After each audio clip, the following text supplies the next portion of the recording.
আসসালামু আলাইকুম রহমতুল্লাহ। আপনারা যে বাড়িটি দেখছেন সেই বাড়িটি হচ্ছে আমাদের প্রিয় নবী হজরত মুহাম্মদ সাল্লাল্লাহু আলাইহি ওয়াসাল্লামের বাড়ি। মক্কায় যেখানে আল্লাহ রাসূল সাল্লাল্লাহু আলাইহি ওয়াসাল্লাম বড় হয়েছেন, এটাই ছিল আল্লাহ রাসূল সাল্লাল্লাহু আলাইহি ওয়াসাল্লামের বাড়ি। আর এর পাশাপাশি খুব কাছেই আবু জাহেলের বাড়ি, সেটা আপনারা দেখতে পাচ্ছেন।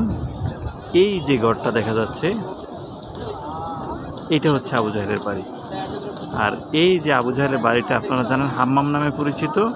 এই যে গেটটা দেখতে পাচ্ছেন, মানুষ প্রবেশ করতেছে, এটাই হচ্ছে সেই হাম্মাম। আবু জাহেলের বাড়িটা এখন হাম্মাম হিসেবে আছে। এখানে কয়েকশো বাথরুম রয়েছে, টয়লেট রয়েছে।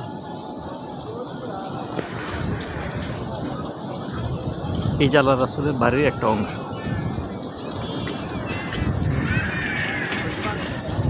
এই পাশে মরুভূমি, পাহাড়,